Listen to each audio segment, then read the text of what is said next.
কলকাতার কয়েক মাইল উত্তরে বরাহনগরে প্রসিদ্ধ জমিদার রতন রায়ের ঘাট ছিল। এই ঘাটের কাছে একটি ঠাকুরবাড়ি ছিল। সেখানে দশমহাবিদ্যা মূর্তি প্রতিষ্ঠিত ছিল।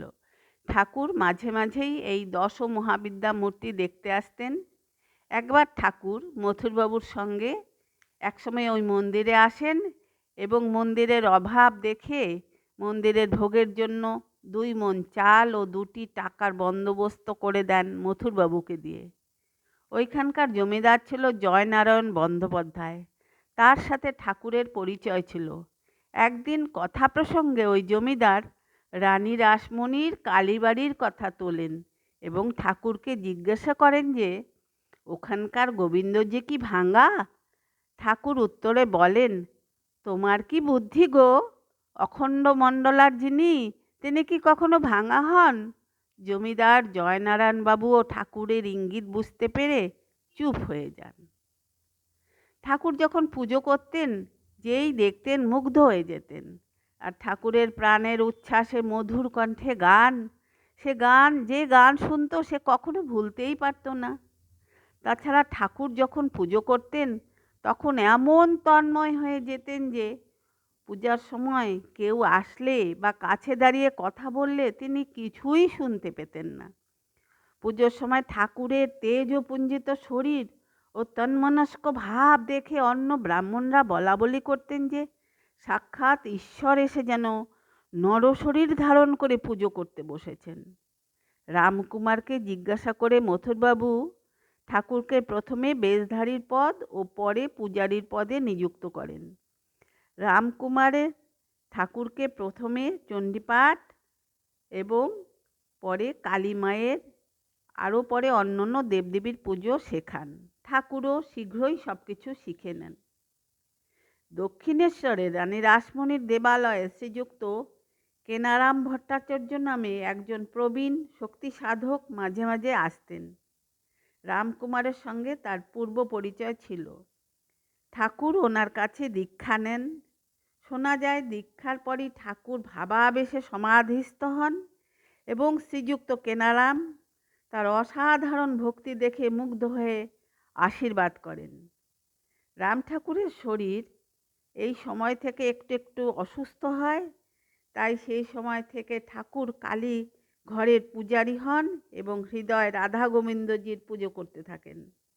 রাম ঠাকুর শরীর খারাপ থাকায় বাড়িতে ফেরার ইচ্ছা করেন, কিন্তু রামকুমারের আর বাড়ি ফিরতে হয়নি। কোনো এক কাজে রামকুমার শ্যামনগরে মুলাজোর নামে এক গ্রামে কয়েকদিনের জন্য যান এবং সেখানেই তার মৃত্যু হয়। খুব অল্প বয়সে ঠাকুরের বাবা মারা যান। ছোটবেলা থেকেই তিনি মা বড় দাদার স্নেহেই বড় হন। তার দাদার থেকে 31 বছরের তার থেকে 31 বছরের বড় ছিল। ঠাকুর তার দাদাকে বাবার মতোই ভক্তি শ্রদ্ধা করতেন। দাদার মৃত্যুতে তিনি হতবাক হয়ে যান এবং তখন থেকে তার মনে বৈরাগ্য ভাব দেখা যায়। এই সময় থেকে তিনি শ্রী শ্রী জগন্মাতার পূজায় বেশি সময় কাটাতেন।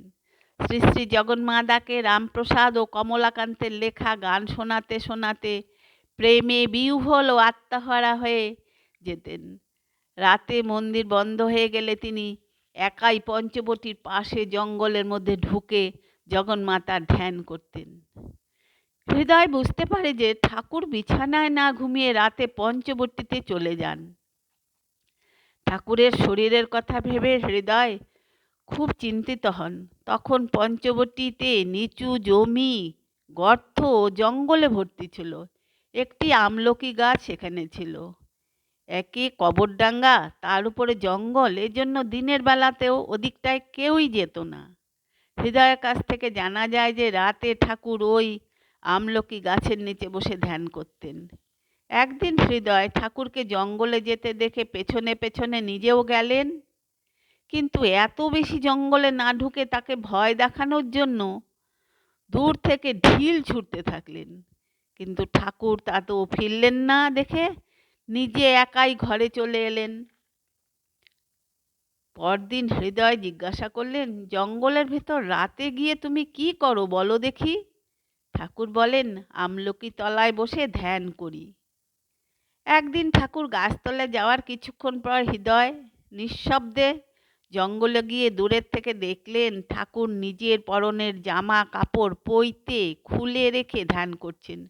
হৃদয় ভাবল, মামা কি পাগল হলো নাকি? এরকম তো পাগলেই করে, ধ্যান করলে কর, কিন্তু উলঙ্গ হয়ে কেন? এই রকম ভাবতে ভাবতে মামার কাছে গিয়ে বলল, এ কি হচ্ছে? পইতে কাপড় ফেলে দিয়ে উলঙ্গ হয়ে বসেছ যে? কয়েকবার ডাকাডাকির পর ঠাকুরের চৈতন্য হয় এবং হৃদয়কে বলেন, তুই কি জানিস? এইভাবে পাশমুক্ত হয়ে ধ্যান করতে হয়। জন্মের থেকে মানুষ ঘৃণা, লজ্জা, কুল, শীল, ভয়, মান, জাতীয় অভিমান, এই 8 রকম পাশে বদ্ধ হয়ে থাকে। পৈতেটাও আমি ব্রাহ্মণ, সকলের চেয়ে বড়, এই অভিমানের চিহ্ন, এবং এটাই পাশ। মাকে ডাকতে হলে ওই সব পাশ ফেলে দিয়ে এক মনে ডাকতে হয়। তাই ওই সব খুলে রেখেছি। ধ্যান করা শেষ হলে ফেরবার সময় আবার পড়ব।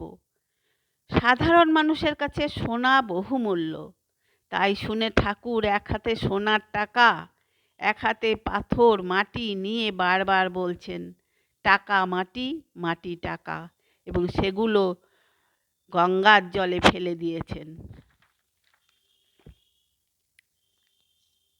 আপনারা সবাই আমার নমস্কার নেবেন।